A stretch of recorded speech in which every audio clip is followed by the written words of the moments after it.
नमस्कार दोस्तों, क्या चल रहा था हमारा चल रहा था मुगल वंश। ठीक है, मुगल वंश हमने शुरू किया था और मुगल वंश के अंदर जो राजा पढ़ रहे थे वो पढ़ रहे थे जहांगीर। और जहांगीर की हमने कल क्लास देखी थी, वो देखी थी हमने कि जहांगीर क्या करते हैं कि जब जो नूरजहाँ होती है, नूरजहाँ क्या करती है, महाबत खां को नियुक्त कर देती है। जो खुर्रम का विद्रोह है दबाने में, तो खुर्रम वो जो महाबत खां है वो विद्रोह दबाते हुए कहाँ पहुँचता है, मेवाड़ की तरफ पहुँचता है। तो पीछे से मौका देखता है जहांगीर, और जहांगीर मौका देखकर क्या करता है, नूरजहाँ को बंधक बनाता है और बंधक बनाकर क्या कर देता था, जो लाहौर है, लाहौर भेज देता है। ठीक है, लाहौर भेजने के बाद में क्या करता है, जो महाबत खां को जो दी जाती है, क्या महाबत खां को जो शर्तें रखी थी, कौन कौन सी, एक तो शर्त रखी थी किसने, नूरजहाँ ने कहा था कि मैं तुझे क्या करूंगी, दक्षिणी भारत का क्या बना दूंगी, सूबेदार बना दूंगी, दक्षिणी भारत का सूबेदार नियुक्त करूंगी, दक्षिणी भारत का सूबेदार नियुक्त करूंगी। किसको कहा था, महाबत खां को। और दूसरी शर्त रखी थी महाबत खां को, क्या कहा था कि मैं 2 लाख रुपए, क्या है, 2 लाख रुपए तुझे हर वर्ष क्या करूंगी, हर वर्ष तुझे इनाम के रूप में दूंगी। ठीक है, ये 2 शर्तें किसने कही थी, नूरजहाँ ने कही थी। अब इसी शर्तों को पूरा कौन करता है, जहांगीर करता है इसी शर्तों को पूरा। और क्या करता है, एक शर्त है जो दक्षिणी भारत वाली, ये तो महाबत खां को दक्षिणी भारत का सूबेदार तो नियुक्त कर देता है, लेकिन ये 2 लाख वाली शर्त है, ये क्या है, ये जो जहांगीर है ये पूरी नहीं करता है। ठीक है, तो क्या करता है, जो महाबत खां होता है वो 1 साल तो वेट करता है, अभी जो रकम है मेरी वो आ जाएगी 2 लाख रुपए वाली, इनाम के वाले पैसे हैं, तो 1 साल नहीं आता, 2 साल नहीं आता। तो क्या करता है, जब जहांगीर है ये रकम नहीं भेजता 1-2 साल, तो क्या करता है, महाबत खां क्या करता है, दक्षिणी भारत के अंदर, कौन, महाबत खां क्या करता है, दक्षिणी भारत का स्वतंत्र शासक अपने आप को घोषित कर देता है। क्या कर देता है, दक्षिणी भारत का स्वयं को शासक घोषित कर देता है और विद्रोह कर देता है। अब ये विद्रोह कर देता है तो क्या करता है, जहांगीर स्वयं जाता है कहाँ, दक्षिणी भारत जाता है, और इधर से महाबत खां आता है और इनके बीच में युद्ध होता है। और ये क्या करता है, जहांगीर को बंधक बना लेता है, कहाँ पर, दक्षिणी भारत के अंदर बंधक बना लेता है महाबत खां। ठीक है, इस बात की खबर पहुंचती है आगरा। कहाँ पहुंचती है, आगरा इस बात की खबर पहुंचती है। और आगरा कौन होता है, आगरा इसी जहांगीर का बेटा कौन, खुर्रम या शाहजहां, खुर्रम या शाहजहां के पास में खबर पहुंचती है। तो खुर्रम या शाहजहां क्या करता है, इसके पीछे जाता है और महाबत खां के साथ में संघर्ष करता है, और संघर्ष करते हुए क्या करता है, जहांगीर को यहाँ से छुड़वाता है।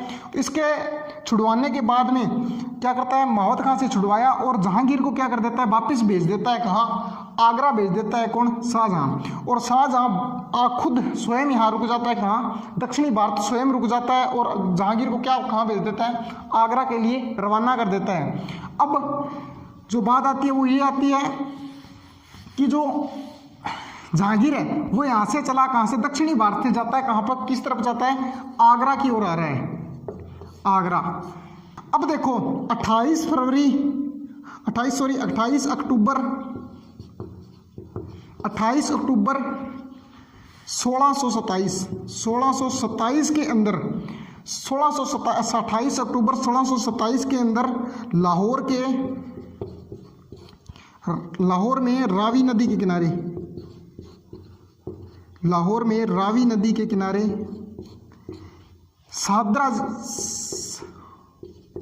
सादरा नामक स्थान पर क्या होती है, लू लगने के कारण क्या है, जहांगीर की मृत्यु हो जाती है। क्या हो जाती है, लाहौर के अंदर मृत्यु हो जाती है। कहाँ, जो है लाहौर की रावी नदी है, रावी नदी के किनारे क्या है, सादरा नाम का शहर है, सादरा नामक जगह है, वहाँ पर क्या हो जाती है, लू लगने के कारण, जो लू है इसके लगने के कारण क्या हो जाती है, जहांगीर की मृत्यु हो जाती है। और ये बात पहुँचती है, खबर कहाँ, लाहौर पहुँचती है।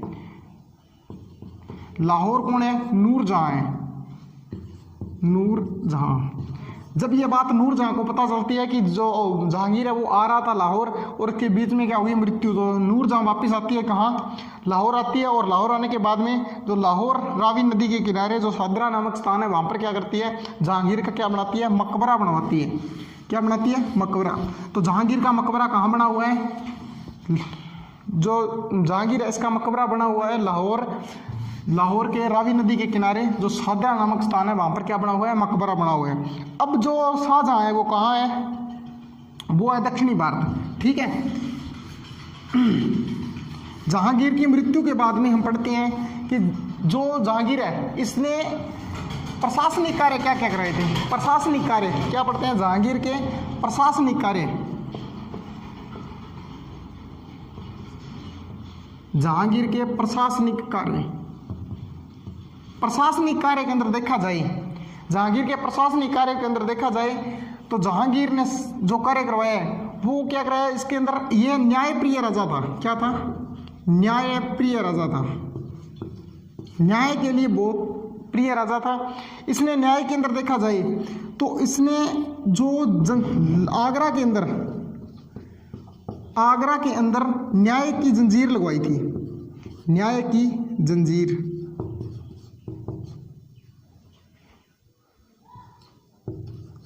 न्याय की जंजीर लगवाई थी, जिसके अंदर यदि किसी व्यक्ति को न्याय नहीं मिला है तो वो क्या करता है, उस जंजीर को आकर खींचता है, तो अंदर उसकी घंटियां लगी हुई थी, छोटी छोटी टल्लियां वगैरह लगी हुई थी, उससे क्या है वो खड़कने के कारण उसका जो फैसला है वो कौन करेगा, जहांगीर स्वयं करेगा, यदि किसी को न्याय नहीं मिला है तो।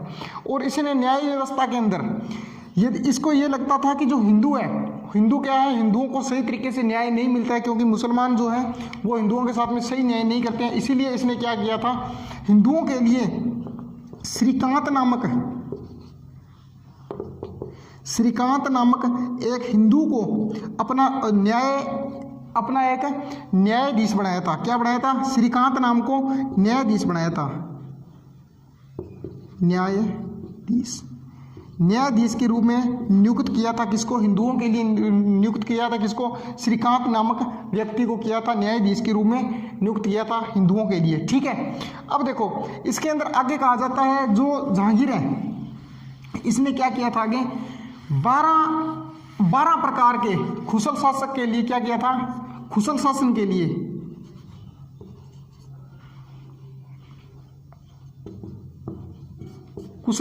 लिए क्या किया था, 12 प्रकार की घोषणाएं करवाई थी, 12 प्रकार की क्या करवाई है, घोषणा करवाई थी। इसने एक कुशल शासन के लिए क्या करवाई थी, 12 प्रकार की घोषणाएं करवाई थी, जो कहाँ लिखी गई है, आईने जहांगीरी के अंदर लिखी गई है,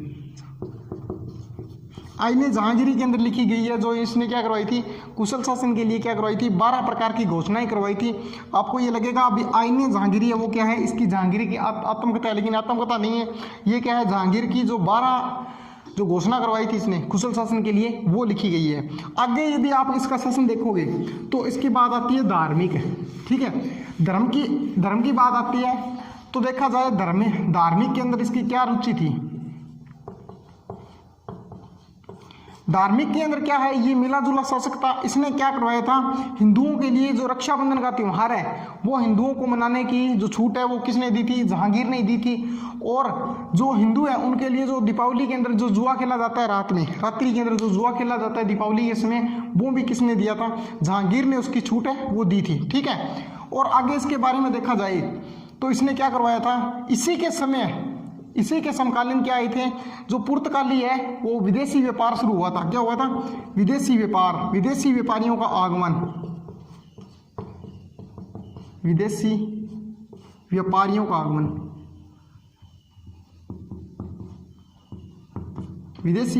का आगमन, विदेशी व्यापारियों का आगमन हुआ है, वो किसी के शासन काल में हुआ है, इसी जहांगीर के काल में हुआ था। और सबसे पहले जो व्यापारी आया था उसका नाम है हाकिंग नाम का क्या है, हॉकिंग्स नाम का व्यापारी आया था। उसने क्या है, इसके समक्ष क्या रखी थी, विदेशी व्यापार करने की क्या है जो छूट है वो लेने के लिए ये आया था हॉकिंग्स, लेकिन इसको छूट है वो नहीं मिली थी। इसको क्या है, जो विदेशी व्यापार की छूट नहीं मिली थी। इसके बाद में कुछ समय के बाद में एक व्यापारी और आया था, सर टॉमस रॉय। इसके बाद में कौन आया था, सर टॉमस रो आया था। इसने क्या है, ईस्ट इंडिया कंपनी है उसके जो व्यापारी हैं उनकी जो नेतृत्व है ये करते हुए आया था, और इसने अपनी शर्तें हैं वो रखी थी। सबसे पहले जो सर टॉमस रो आया था वो आया था 1615 के अंदर, 1615 के अंदर कहाँ आया था, ये आया था। और आने के बाद में 1616 10 जनवरी 1616 के अंदर 10 जनवरी 1616 के अंदर क्या करता है, अजमेर के अंदर क्या करता है, जहांगीर से क्या है मुलाकात करता है और क्या करता है, जो विदेशी व्यापार है, विदेशी व्यापार की जो मंजूरी है वो ले लेता है। सबसे पहले किससे लेता है, जहांगीर से लेता है। जो विदेशी व्यापार ईस्ट इंडिया कंपनी की स्थापना है उसकी क्या है, ये क्या लेता है, विदेशी व्यापार करने की है वो मंजूरी ले लेता है। और जो हमारे देश में जो विदेश व्यापार करने की जो नीति बेची थी वो किसने बेची थी, जहांगीर ने वह बेची थी। ठीक है, इसी जहांगीर ने बेची थी। तो सबसे पहले जो सफलता मिली थी विदेशी व्यापार की वो किसको मिली थी, सर टैमस रॉय को मिली थी। 1615 के अंदर ये भारत आया था और जो 10 जनवरी 1616 के अंदर अजमेर है वहाँ पर क्या है, इनकी मुलाकात होती है। ठीक है, इसके बाद में जो देखा जाए जहांगीर की बात है वो देखी जाए तो इसके आती है सैन्य अभियान के बारे में। किसके बारे में आती है, सैन्य अभियान के बारे में बात है वो आती है। विदेशी व्यापार जो अभियान चलाए थे इसने, सैन्य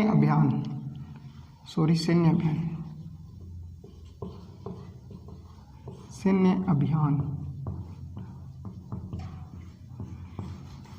जो इसके पिताजी नहीं कर पाए वो कौन करता है, जहांगीर करेगा। अब देखो जहांगीर ने क्या है, राजशासक बनते ही 1605 के अंदर नियंत्रण अभियान भेजने शुरू कर दिए थे। कहां पर, मेवाड़ पर। मेवाड़ के अंदर अकबर ने क्या किया था लास्ट में 1585 के अंदर, 1585 के अंदर जो अभियान भेजा था उसके बाद में उसने अभियान भेजने बंद कर दिए थे। 1585 के अंदर इसने अपनी राजधानी क्या बना ली थी, लाहौर बना ली थी। लाहौर जाने के बाद में इसने कभी भी मेवाड़ पर जो अभियान है वो नहीं भेजा। इसके बाद में 1605 के अंदर सबसे पहले दोबारा फिर अभियान भेजेगा कौन, जहांगीर ने 1605 से लेकर 1615 तक लगातार अभियान भेजे थे।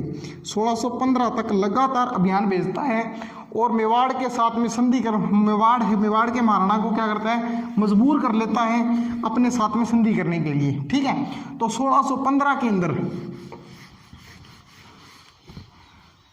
1615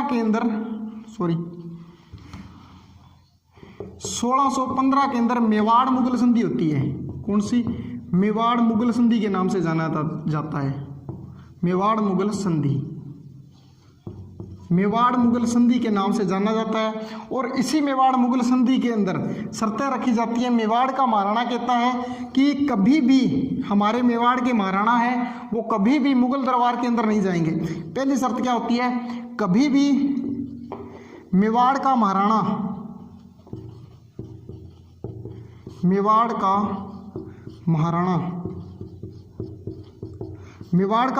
कभी भी मुगल दरबार में नहीं जाएगा। मुगल दरबार के अंदर कभी भी जो मेवाड़ का महाराणा है वो नहीं जाएगा। ठीक है, पहली शर्त ये रखता है। दूसरी शर्त मेवाड़ ये रखता है कि मेवाड़ कभी भी मुगलों के साथ में वैवाहिक संबंध स्थापित नहीं करेंगे। मुगलों के साथ वैवाहिक संबंध स्थापित नहीं करेंगे। मुगलों के साथ में वैवाहिक संबंध है वो स्थापित नहीं करेंगे। ठीक है, ये शर्तें को रखता है, मेवाड़ का महाराणा रखता है। इसके बाद में जो मुगल शर्त रखता है वो ये कहते हैं कि हमें ये तो संधि क्या हुई जब मेवाड़ का महाराणा भी नहीं आएगा। जब मेवाड़ का महाराणा मुगल दरबार के अंदर नहीं आएगा तो संधि किस बात की हो गई। ठीक है, तो ये कहता है चलो ठीक है, मेवाड़ का महाराणा नहीं ना आए तो ना आए। इसके बाद में क्या कहता है कि मुगल अपनी सत्य रखता है कि मेवाड़ का महाराणा ना आए तो ना आए, लेकिन मेवाड़ महाराणा का जो राजकुमार है वो मुगल दरबार के अंदर क्या करेंगे, मुगल दरबार के अंदर अपनी सेवाएं प्रदान करेगा। कौन, मेवाड़ का जो राजकुमार होगा, भावी आगे राजा बनेगा, मुगल का जो आगे का राजकुमार होगा वो क्या करेगा, मुगल दरबार के अंदर अपनी सेवाएं हैं वो प्रदान करेगा। ठीक है, और दूसरी शर्त ये कहते हैं कि आपको इस संधि के तहत चित्तौड़ दुर्ग वो दे दिया जाएगा। चित्तौड़ दुर्ग किसके अधीन है, चित्तौड़ दुर्ग अकबर ने जीता था, किसके अधीन है, मुगलों के अधीन है। ठीक है, जो चित्तौड़ का तीसरा साका हुआ था उसी के समय किसने जीता था? अकबर ने इस दुर्ग को जीत लिया था। जीतने के बाद में क्या है, ये दुर्ग किसके अधीन हो गया? मुगलों के अधीन हो गया था। अब जो अमर सिंह है, महाराणा अमर सिंह, महाराणा प्रताप के पुत्र हैं, उनके समय क्या है, ये वापस छुटवा दिया था, किस मतलब इस संधि के तहत वापस चला गया था किनके पास में?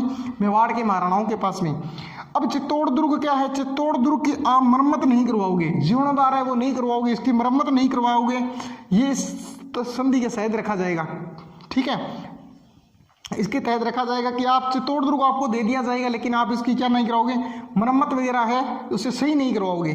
ठीक है, ये शर्तें कौन रखता है? ये मुगल रखते हैं। ठीक है, इसी के तहत क्या होता है, ये संधि पूरी हो जाती है। ठीक है, अब देखते हैं हम कि जो इसके खिलाफ जो जहांगीर है, इसके खिलाफ क्या होता है, जो विद्रोह हुए थे जहांगीर की तरफ ये देखा जाता है कि जो विद्रोह हुआ था ये। अब जहांगीर की एक बात और आती है कि जहांगीर एक ऐसा शासक है जिसके शासनकाल में सबसे पहले अपने उसके पिता ने क्या है, पुत्र ने क्या, पिता के खिलाफ पुत्र ने क्या किया है, संघर्ष किया है, विद्रोह किया है। ये पहला शासक है। इसके बाद में आप देखोगे जो मुगलों के शासक आएंगे उसके खिलाफ क्या है, पुत्र है वो विद्रोह करेंगे। पहला जो संघर्ष किया, विद्रोह किया था, वो किसने किया था? मैंने बताया था खुसरो ने किया था। किसने किया था? खुसरो ने किया था। इसी का एक पुत्र है खुसरो, सबसे बड़ा पुत्र है मानवाई का। ठीक है, मान सिंह के साथ में संबंध है इसका। मान सिंह जानते हो? मान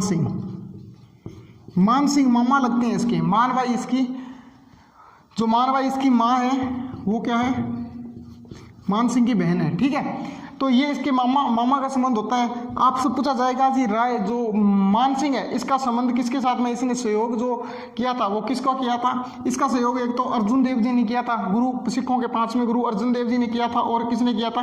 मान सिंह ने इसके सहायता, मान सिंह ने इसकी सहायता वो की थी। उसके बाद में जो इस विद्रोह किया था वो किया था खुर्रम ने। खुर्रम कौन है? जिसे आप शाहजहां कह सकते हो। उसने क्या किया है, विद्रोह किया था। इसके बाद में जो विद्रोह किया है वो होता है महावत खां का। महावत खां का। इसके बाद में किसका विद्रोह हुआ था? महावत खां का। ठीक है, तो आज जो हमारा जो आगे का शासक है वो किसको पढ़ेंगे हम? खुसरो को पढ़ेंगे, क्योंकि आपने इसको कहाँ छोड़ा था? इसको छोड़ा था जहाँ दक्षिणी भारत के अंदर है। दक्षिणी भारत के अंदर है। आगे का शासक जो बनेगा वो कौन बनेगा? खुसरो बनेगा। तो देखेंगे अगली वीडियो के अंदर कि जो खुसरो है, खुर्रम है, वो किस प्रकार से शासक बनता है, किस प्रकार से वहाँ से वापस आता है, दक्षिणी भारत के अंदर से वापस आता है। ठीक है, तो अगली वीडियो के अंदर हम देखेंगे कि जो ये वो खुर्रम है वो किस प्रकार से शासक है वो बनता है। ठीक है दोस्तों, तब तक आप बताना मुझे कि ये वीडियो आपको कैसी लगी। थैंक यू, धन्यवाद।